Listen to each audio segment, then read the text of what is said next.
भगवान ने द्वैत में भी तो एक लगाया हुआ है। आंखें दो होती हैं, देखती क्या है? पैर दो होते हैं, फिर भी चलते एक ही मंजिल की तरफ। कान दो होते हैं, एक ही बात सुनते हैं। दो नाक के छेद हैं, एक साथ सुनते हैं। तो गुरु जी कहते थे द्वैत है कहाँ? द्वैत का भांडा फोड़ दिया, मेरे चंचल मन को मोड़ दिया। गुरु के वचनों का मनन किया करो।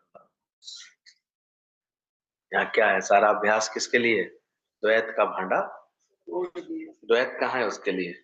जो वो ये कहे कि मैं किसी के संग कुछ करता हूँ, या सुनने में उसे मजा आए कि आप बहुत कर रहे हैं, बहुत अच्छा कर रहे हैं, अब बहुत करते हैं, उसकी कोई भावना रही होगी, उसने बोल दिया, और तुम क्यों अपने में समझ रहे हो कि तुम कुछ कर रहे हो? तुम्हारे अंदर द्वैत होगा तो तुम्हें अंदर से लगेगा कि हाँ देखो ऐसा। फिर अचानक कोई कहेगा तुमने इतना भी नहीं किया, तुम्हें इतना भी नहीं आता, तो फिर दुखी हो जाओगे। तुमसे ये भी नहीं अकल आई, इतना भी नहीं समझ में आया, तो फिर क्या हो जाओगे? नहीं, द्वैत में रहोगे, मानना ही पड़ेगा, लगेगा अपने आप मैं कुछ करता ही नहीं। कर्ता भाव से कुछ कर रहे होगे तो जरूर कहीं ना कहीं उलझोगे, परेशान। ध्यान की बात का मनन करो कि द्वैत का भांडा फोड़ दिया। इसलिए ज्ञानवान का प्यार जो एक अलग हो जाता है, वो अपना आप देख करके कर रहा होता है प्यार, कहीं भी कर रहा होता है। और अपने लिए कुछ कुछ एहसान लगता है कि मैं अपने को खिला रहा हूँ, एहसान कर रहा हूँ, अपने को पहना रहा हूँ कपड़े, एहसान कर रहा हूँ। दूसरे को एक रुमाल दे करके भी लगता है मैं कुछ कर, क्योंकि द्वैत है अंदर, जी भाव है अंदर, वो लगता है ऐसे अंदर से। तो गुरु का और कुछ नहीं है कि वो हमारा इस द्वैत भाव को अंदर से चंचल मन को मोड़ देता है। दूसरा बना ही नहीं है। एक आत्म तत्व के निश्चय में आ जाओगे तो दूसरा कुछ बना ही नहीं, कुछ अलग है ही नहीं। क्या अलग है? इसलिए हर दिन उसका नया है ज्ञानी का। इसलिए उसकी नजर में कोई बात होती है, शादी गमी की रीत नहीं। कैसे रीत नहीं? दुनिया सारे समय इसी चिंतन में है, अब शादी है, अब गमी है, अब ये है। क्या रीत है इसमें? क्या करना है? ज्ञान के बाद देखो एक समता में रह लेता है, अंतर ही नहीं लगता उसमें, क्या अंतर करें? यहाँ शादी गमी की रीत नहीं है, देसी एक निराला है, नहीं कंठी है निकाला। वैसे भी देखो है क्या, शादी में भी ये इंतजाम करते हैं देखो, फिर गमी में भी तो ये सब इंतजाम करने पड़ते हैं। सब भाई आ जाएंगे, मित्र बंधु बांधव, ब्राह्मण आएगा, संस्कार करेगा, आ जाएगा। आते ही हैं जब रिश्तेदार दूर दूर से, तो लगता है सब अपने अच्छे से प्रसादी खा के जाएंगे। कहाँ रहता है? बस मन के भाव में एक में शादी का महसूस करते हो, मन के भावों से एक में गमी का महसूस करते हो। दादा जब भी भीड़ में चलते थे, वो हर वक्त बाहर यही महसूस करते थे कि मेरे बेटे की शादी है, मेरे अपने बेटे की शादी में सबसे कैसे चलता, कैसे व्यवहार करता, हाथ जोड़ के प्यार से झुक के बात नहीं करता, कोई दिक्कत तो नहीं, सब ठीक, सब अच्छे से, आप सब ठीक है, अच्छे ऐसे करता कि नहीं करता? तो हर जगह ज्ञानी इसी भाव से रहता है, सबको सुख पहुंचाने के लिए, सबको प्रेम देने के लिए। वो कुछ स्पेशल थोड़ी कर रहा है, उसके पास द्वैत नहीं है। और लोग अपना द्वैत हटाते नहीं है, द्वैत के पास से फेंकते नहीं है, तो फिर वो गुड़ुप गुड़ुप करके फिर ऊपर आ जाते हैं। फिर तो वो जहां भी तुम्हारे मन को अगर कोई नहीं मिला सही व्यवहार, तो वो द्वेषा बना लेते हैं उसके साथ। द्वैत के पीछे पीछे द्वेष चलता है। तो रोज पक्का करो, गुरु कैसे हमारे अंदर में ये द्वैत भाव को हटाना चाहता है। ज्ञान का प्रकाश का मतलब है एक हो हम, एक नूरते सब जगो, एक मैं ही आत्मा का ही तो पसारा है। इसलिए नाम रूप नाश है, ब्रह्म का प्रकाश। तो नाम रूप का नाश करते चलो, हटाते चलो अपने, और ब्रह्म का प्रकाश फैलाते चलो। फिर ऑटोमेटिक देखो तुम्हारे जीवन से अब उसका जो हुक्म है वो कराएगा। एक जबरदस्ती आ गई थी, 20 दिन से भाई गंगाराम में थी, अब चलो तबीयत ठीक है, आईसीयू से निकल के रूम में आ गई। हॉस्पिटल वाले तो कहते ही रहते हैं भाई अभी और रुक जाइए और रुकिए, वो तो अपने हिसाब से बोल, उनको ले भी आए सिखा चाची को तो फिर उसी दिन आकर के फिर वो ऐसे करी, अब की गिरी है तो ऐसे गिरी है कि रीढ़ की हड्डी में, और आज बड़ा ऑपरेशन, 7-8 घंटे का ऑपरेशन।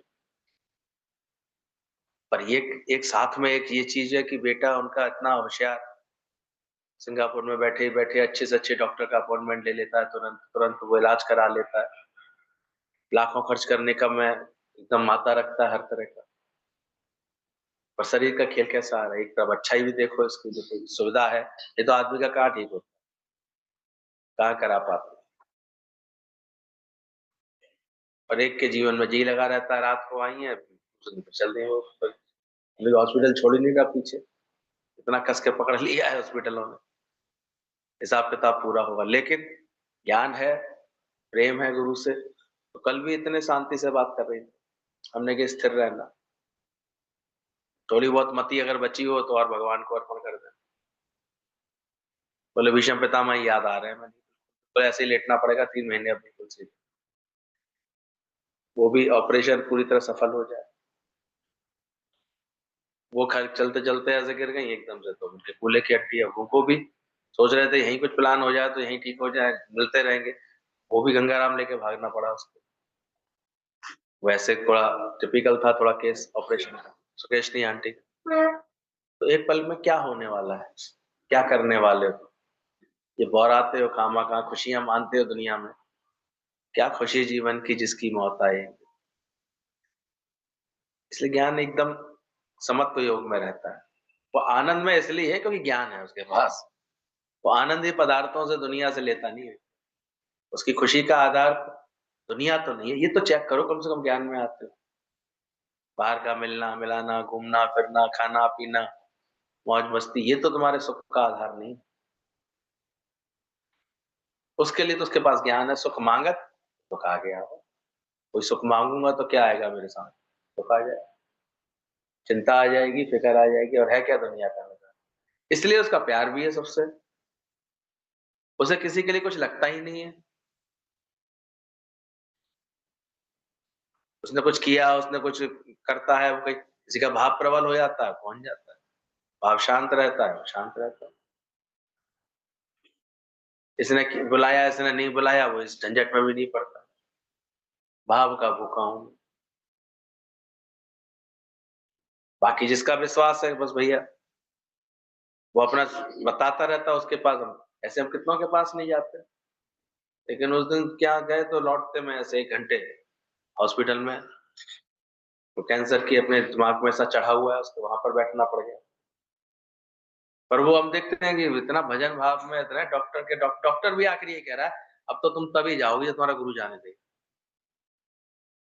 नहीं तो तुम्हें कुछ नहीं हो रहा, तुम जाओ अपने घर जाओ आराम, क्योंकि पूरा फैल गया और सिकाई हो रही है, हर हर हफ्ते कीमोथेरेपी वो हो रही है सिकाई उसकी,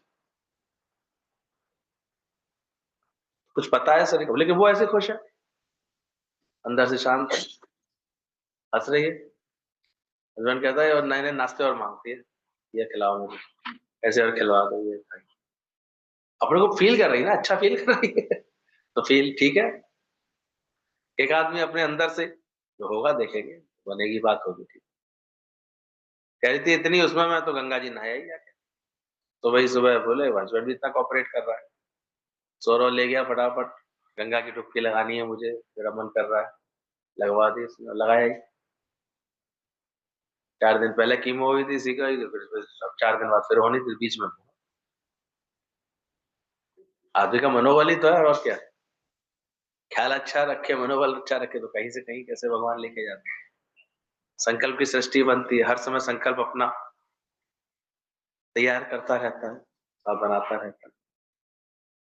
तो ज्ञानी के मन सदा आनंद, समझना इस बात को, गुरु मिलता है तो ऐसा निष्कामी जीवन हमारा बनाना चाहता है, रोज चेक करना, धर्म को युवा होना चाहिए, कल हम आगरा में चर्चा कर रहे थे, धर्म तुम्हारा युवा होना चाहिए, धर्म को बूढ़ा नहीं होना चाहिए। पिछली बातें कर रहा है जो व्यक्ति, वो पुरान बुढ़ावा आ गया उसके ऊपर। युवाओं ने धर्म छोड़ दिया, आजकल युवा लोग धर्म की बातों को नहीं समझते, यानी ज्ञान की बातों से नहीं महत्व देते, तो धर्म क्या हो गया, बूढ़ा हो गया। युवा मानव ऊर्जा का भंडार। तुम भी बूढ़े आदमी को गोद लेना पसंद करोगे? कोई बूढ़े आदमी को गोद लेगा? धर्म युवा की संपत्ति है। युवा यदि अतीत की बातों में रस ले तो समझो बुढ़ापा आ गया। क्या होगा, कैसे होगा, इस चिंताओं में रहता है जो व्यक्ति, तो समझो बुढ़ापा आ गया। युवा का अर्थ है आज में जीना आ जाए, हम आज से और आज के आनंद में रहें। कल क्या हुआ, कल क्या होगा, इसकी चिंता। गुरु धीरे धीरे हमारा मन, लोग देखते हैं ये ज्ञान इतना अच्छा है, ये ऑटोमेटिक जो बड़ी बड़ी पुस्तकों में लिखी है स्थिति मन की, वो यहाँ सुनते सुनते गुरु के साथ बैठते बैठते अपने आप बन जाती है। अपने आप अंदर वाला गवाही देने लगता है, किसी नाल राग नहीं, किसी नाल द्वेष। अपने आप कहता है कि बस ये भी गुजर जाएगा। इतनी पीड़ा में भी उनके मुख से यही वचन निकला, ये भी गुजर जाएगा भैया। ज्ञान सुन लेता है मन, तो समझ लेता है, जान जाता है।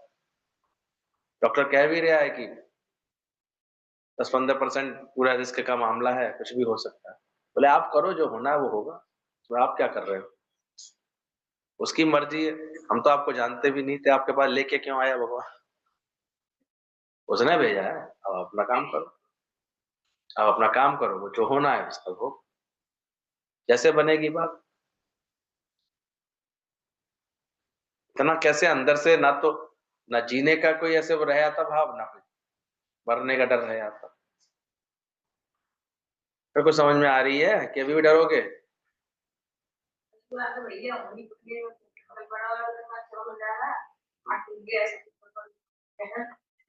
तो छोटी सी बात है बिल्कुल। या तो दुनिया से आदमी गायब हुए जा रहे हैं, हाथ टूटना तो छोटा है। क्या कर सकते हैं, हड्डियां हैं तो टूटेंगी। अब उनकी दवाइयां खा खा के हड्डी ऐसी हो गई है। बोले बस केवल नेक ऐसे स्लिप होकर बैठी चली गई थी, तो दीवार से नक पीट टकरा गई, वो कट कट कर उसमें बोले हड्डियां ही ऐसी हो गई है। वो सारी जो हड्डियां ऐसी हो गई कि कट कट कर ऐसे अपने आप ही चटक रही है वो। क्या करें, वो डिफेक्ट आया था तो दीवार अपने आप नहीं चटकती? क्या कर लो, ये तो नेचुरली स्वस्थ रह लो तो रह लो, नहीं तो उसके बाद, इसके बाद एक उम्र के बाद ऑस्टियोपोरोसिस हो जाती है, तो हड्डियां हमारे क्योंकि ऐसे चटकती रहती हैं अपने से। क्या कर लो, और इतने लगने के बाद भी डॉक्टर ने पहले ही कह दिया रहना नहीं, बेड पे पड़े, काम सारे अब बेड पे चलेंगे।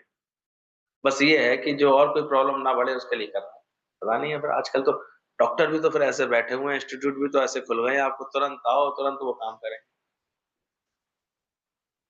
तुरंत आपके बस कर लेंगे वो तो। पता नहीं क्या पहले आदमी क्या बीमार नहीं पड़ता था, गिरता पड़ता नहीं था, या भी इधर नेक टेढ़ी मेढ़ी हो जाती है और क्या था, नहीं वो करवा नहीं है ऑपरेशन, तो किस्मत ही ऐसी हो जाती है, पैसा ही ऐसे उछलता है जेब में से।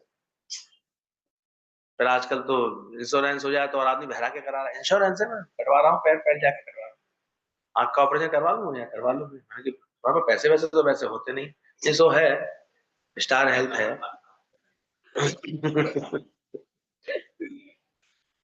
मतलब अब वो ऑपरेशन इसलिए नहीं करा कि तकलीफ है, पैसे यूज करने हैं जो हमारे उसमें पड़े हुए हैं। एक तरफ से तो रिलैक्स है ही ना, ज्यादा खर्च हो ही नहीं रहा, ज्यादा हो ही नहीं रहा। इतने तो मेरे लौट आएंगे, तो क्या करेंगे? हमने तो किसी ने नहीं कराया इंश्योरेंस, हमें समझ में ही नहीं आता, जाने क्या, कभी करा ही नहीं पाए। पहले कराते हो, जो होगा देखेंगे।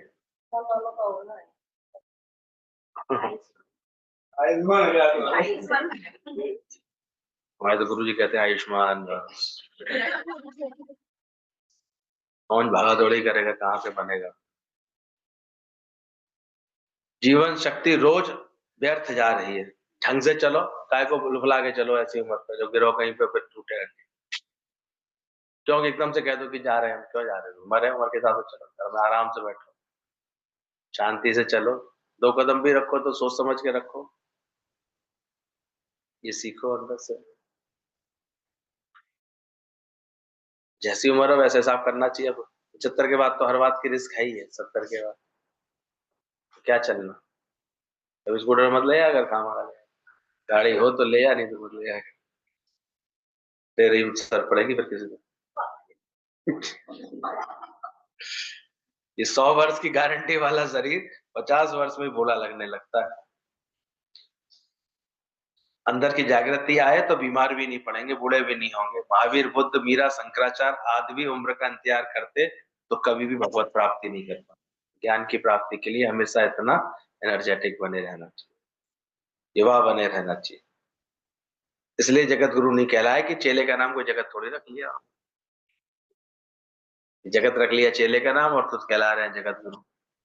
अरे सारे दुनिया के उस समय के गुरु उनको नमन करते थे, उनके आदर्श को नमन करते थे। कोई ऐसा बनाता है अपना जीवन। आजकल जिसे देखो गुरु कहलवाने की बड़ी होड़ सी लग रही है दुनिया।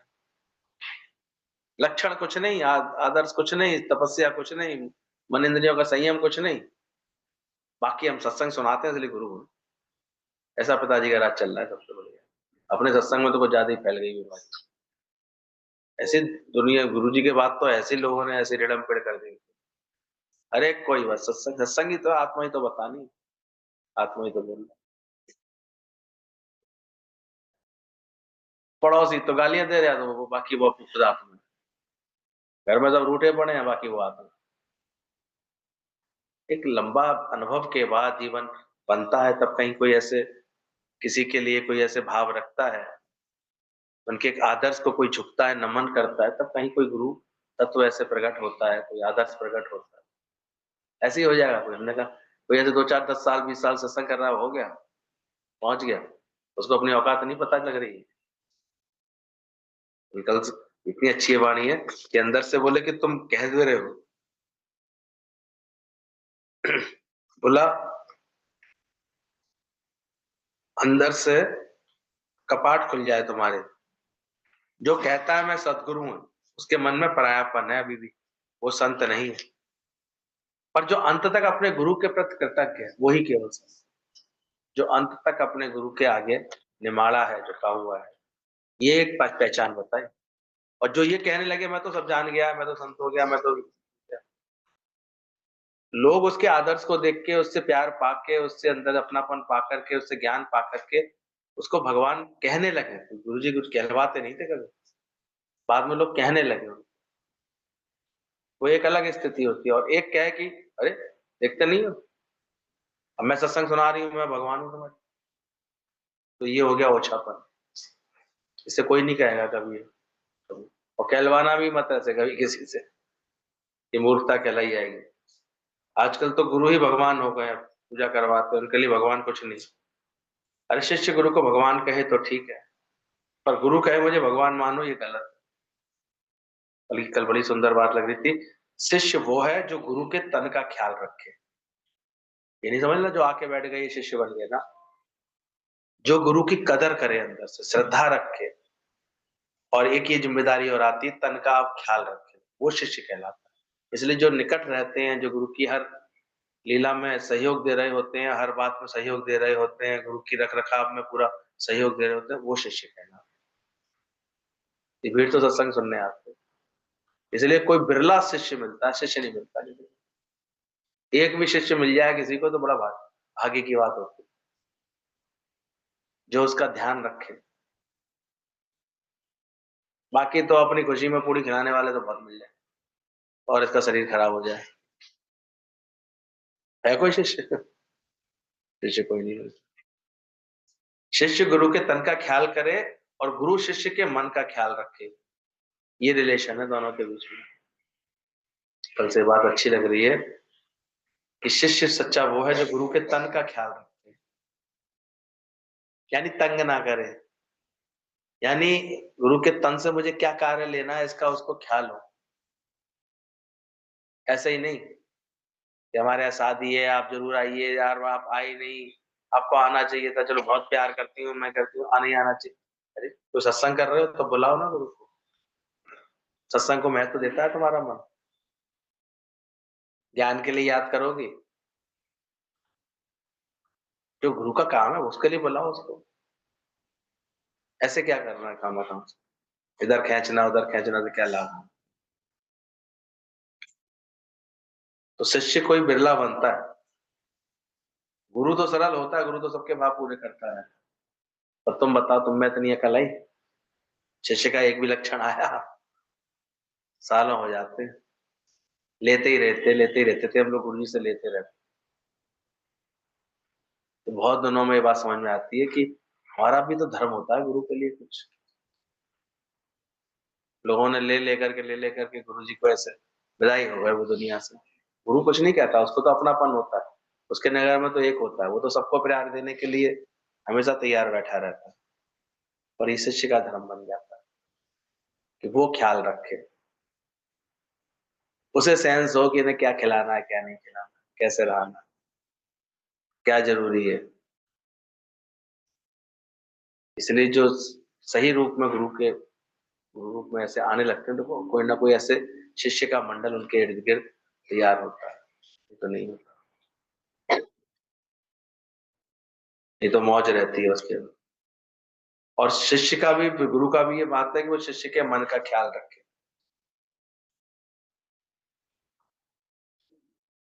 और ऐसे सच्चा शिष्य होगा ना, उसका मन कभी बिगड़ेगा नहीं।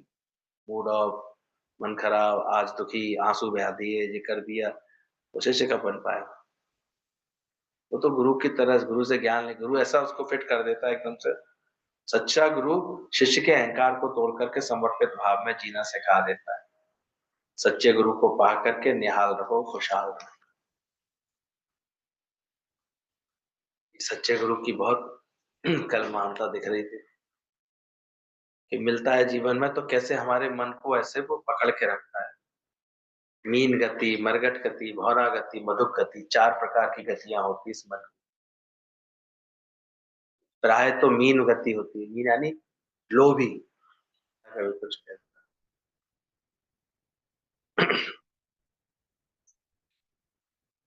जीवन भी परमात्मा के बिना सारहीन। तो मरकट गति बोली, उछल कूद वाला, कभी यहाँ बैठाएगा, कभी वहां बैठाएगा, कभी वहां बैठाएगा। वो कथा वाचक आ गए तो वहां सत्संग सुनाएगा, तो वो आ गए तो वहां सुनाएगा, वो एक जगह मिटेगा नहीं। ये उछल कूद वाला भी मन होता है, एक जगह अपना मन अपनी गति करने ही नहीं देता। कभी किसी देवता को मानेगा, कभी किसी को। वो पुरुषार्थ करता हुआ तो दिखाई देगा, बंदर जैसे पुरुषार्थ करते, और उसका पुरुषार्थ कोई मतलब नहीं है, उछल कूद है केवल बस। कभी कहता है मैं तप करता हूँ, कभी कहता है मैं जप करता हूँ, कभी कहता है दान करता हूँ, मैं पुण्य करता हूँ, हवन करता हूँ। ये भी मन की उछल कूद वाली है। वो अपने आत्म तत्व में नहीं टिकना चाहता। पर जिसको सही बात समझ में आ जाएगी वो एकदम ऐसे टिकेगा। तीसरी गति होती है भौरा गति, वो भी भटकता है, जगह जगह से रस लेता है।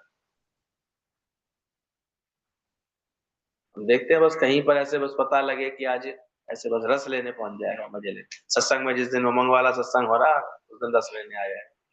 कौन सी गति है उसके मन? भौरा गति। और नहीं तो रोज अपना आकर के अपने आत्म स्थिति बनाने का अभ्यास करें कि मेरे मन की सही स्थिति बन जाए। वो चौथा वाला बन जाए, मधुक गति, जो फूल से शहद लेकर के इकट्ठा करता है और शहद बना। और ऐसी बात होती है, वो नीम के फूलों से भी क्या ले रहा है? परागकण ले रहा है, और क्या बना रहा है? वो कितना भी कड़वा वातावरण दे दे उसको, खराब वातावरण दे दे, वहां से भी क्या बना लेता है? क्योंकि निष्काम ही होता है। तो 4 तरह की गतियों में, मीन, मरकट, भौरा और मधु, धीरे धीरे अपने मति को ऐसे ठीक करके ऐसे ये वाली मधु की गति की तरफ बढ़ते हैं जब हम, जब गुरु निष्कामी बना देता है। और उसके बाद भी ये नहीं इच्छा करते कि भवरा बनाया है, वो शहद बनाया है तो किसके लिए? भवरा यूज भी नहीं करता उसको खाने के लिए, मधुमक्खी उसको खाती थोड़ी है, किसके लिए बनाती है? तो अपने तन का, मन का, धन का तू जो, बड़े मुश्किल से ये गति बनती है किसी की। तो मीन गति तो, लोभी गति तो सभी की होती है। तन मन धन का लोभ तो ऐसा अंदर तक व्यापता रहता है। अंत तक हम देखते हैं गुरु को ही निष्कामता होती है, गुरु ही अपना खर्च कर लेता है, गुरु ही अपना प्रेम कर लेता है, नहीं सीख पाते। सीख सकते हैं, चाहे तो अपने को बनाए। गुरु तो इसलिए सिखाता है कि सीख लो भाई, तुम भी सीखो थोड़ा सा, कुछ तुम भी लगा लो, जो तुम भी अपने को निष्कामी बना लो, तो कोई बदलाव होता है? नहीं ना, तो बातें करता रहता है।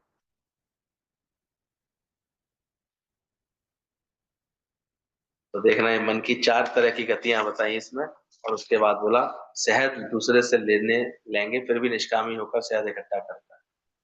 तुम्हारा नेचर ही तुम्हारा फ्यूचर निर्धारित कर रहा है। बात बात में बीवी तुनकने वाला, बात बात में बुरा मानने वाला, कि ये नेचर है, तो बाद में भगवान तुमसे फिर बुरा मान जाता है, ध्यान रखना। ऐसे पटकता है ये बस, क्योंकि तुम्हारा नेचर ही तुम्हारा क्या बनने वाला है। दिन भर कोई ना कोई टोका टाकी खींच पे छुटाना किसी से करती रहोगी, तो वो जहर नहीं देगा तुम्हें, उसे बोला ना, तो क्या करेगा तुम? वो तुम्हारे पास जहर से भर जाएगा, तुम्हारी टोका टाकी करने। तो हमारा फ्यूचर किससे निर्धारित होने वाला है? जैसा स्वभाव, आप प्रेम का स्वभाव है तो आपका जो फ्यूचर, आपका भविष्य आपका सुरक्षित होने वाला है।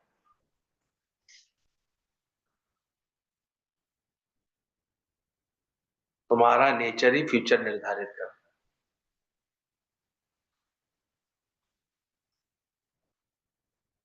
दिल से कपट दूर हो तो दिमाग के कपाट खुल जाएंगे। ये अच्छी वाणी लगी गुरु जी की, कब उन्होंने कैसे कैसे गुरु जी ने बोला, ये कपाट क्यों नहीं खोलते दिमाग के, क्योंकि दिल किससे भरा रहता है? कपट में सबसे पहले लोभ आता है, स्वार्थ आता है, स्वार्थ बुद्धि होती है ना, वो कपट को जन्म, हमें ही मिले, हम दो, हमारे दो, हमें ही दो, हमारा काम पहले बनना चाहिए, मैं पहले चली आऊं, मेरा काम पहले बन जाए, मैं पहले।